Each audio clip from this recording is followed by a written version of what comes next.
You're watching Euronews now. I'm Takumbo Sulako with your top stories. At least 18 people have been killed by a Russian missile attack on a residential apartment block close to the Ukrainian Black Sea port city of Odessa. The EU Commission President urges Ukraine to speed up reforms if it wants more support for its bid to become an EU member. And riders ready, pedals ready. As the Tour de France's departure begins in Denmark, we'll look at who's favourite to win the world's most famous cycle race.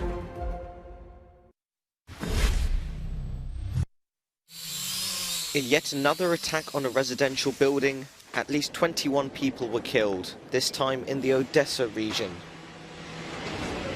In the now all too familiar site, rescuers pulled those lucky enough to survive from the ruins, where lie destroyed lives and hopes. Kyiv claims it's the revenge of Russian troops who left the strategic Snake Island in the Black Sea after coming under sustained bombardment from Ukraine. But Moscow has said, as they have said before, that the Ukrainian narrative is false.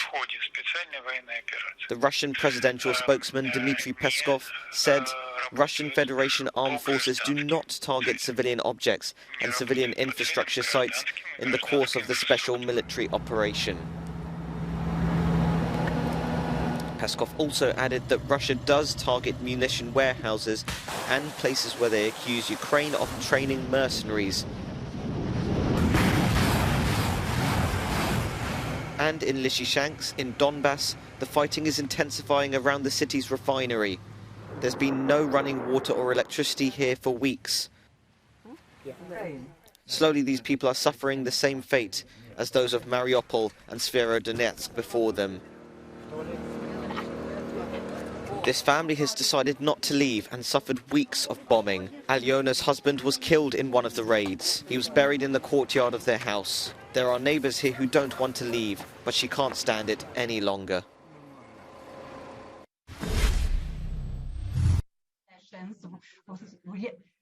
Just days after Ukraine gained EU candidacy status, the European Commission President has urged the country to accelerate reforms needed to attain full membership.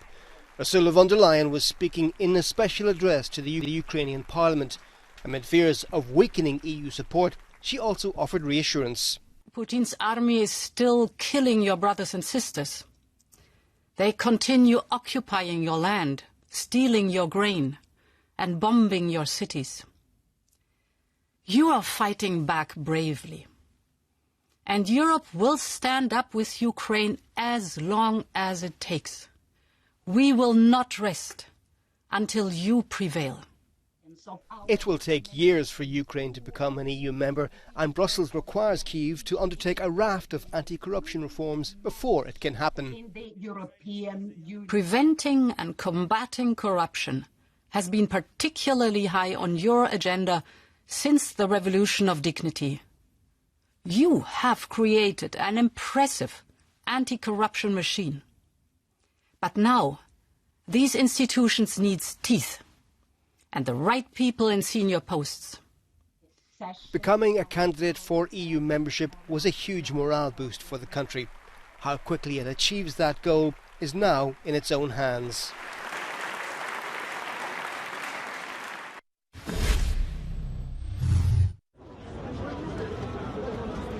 Discontent is brewing among employees of European airlines and airports. Cancellations and delays plague French airports as workers go on strike. They're demanding higher pay against the backdrop of rising inflation. One union member said airport activity reached 95% of its pre-COVID level, except that now we have 20,000 fewer employees at Roissy airports, so working conditions deteriorated dramatically. So we find ourselves where we cannot handle the passengers, where colleagues cannot take breaks, which sounds incredible. This is the reason behind the chaos. The protest coincides with the recovery of tourism this summer after 2 years of travel restrictions, and some passengers do not hide their discomfort. With COVID gaining ground, no, it's not very nice. It's not very supportive, shall we say, for people who have a plane to catch and who have made their arrangements for several months. We're kind of being held hostage. The situation is also dire for workers of the low-cost airlines Ryanair and EasyJet in Spain, who are demanding equal pay to their European colleagues. We demand that our salaries be equal to, or at least close to, those of our colleagues in Europe, especially in France, Italy and Germany. But their European colleagues are not particularly happy with their situation. Like in France, unions in Germany are demanding wage increases and more staff to cope with the tsunami of summer holiday flights. Delays are frequent and some passengers are even arriving a day in advance to make sure they won't miss their flights.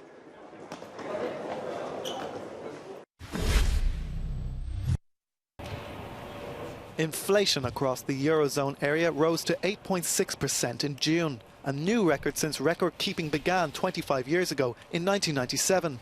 Belgium, Portugal, Ireland and the Netherlands all logged rates as high as 10%. Spain's inflation grew by 10.2%, its highest in 37 years. The main drivers of this increase is undoubtedly caused by energy prices, sparked by Russia's invasion of Ukraine. Energy prices estimated to have risen on an annual basis of 41.9%. Food prices are estimated to have risen by 8.9%, up from 7.5% in May.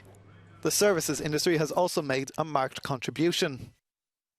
According to analysts, June inflation would have been higher if Germany did not introduce temporary relief measures on fuel and transport, supporting arguments that further price pressures are still in the pipeline. Malta had Europe's lowest inflation rate in June, standing at 6.1%.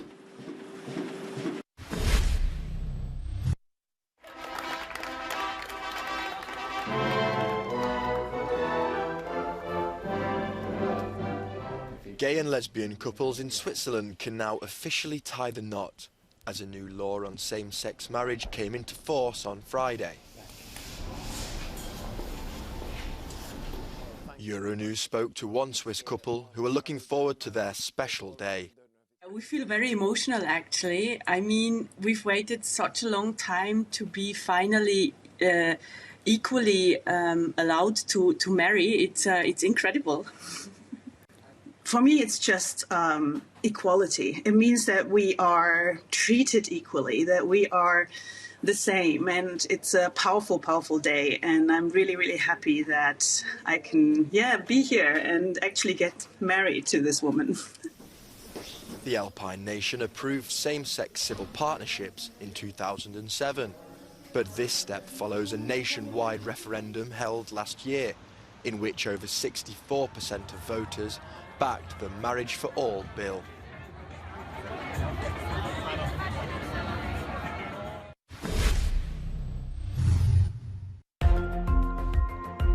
Thousands of Sudanese protesters are taking part in mass rallies in the capital Khartoum to demand an end to military rule. At least 7 demonstrators were killed in one of the most violent days this year as part of the security forces' ongoing crackdown on the anti-coup movement in Sudan. A new Barbie for an old legend. Signature Collection have released a limited edition doll of David Bowie, and no details been spared, from the platform shoes to his iconic red mullet. The retro doll's a celebration of Hunky Dory's 50th anniversary, the artist's 5th album. The 70s star died in 2016, but lives on in his music and Barbie form.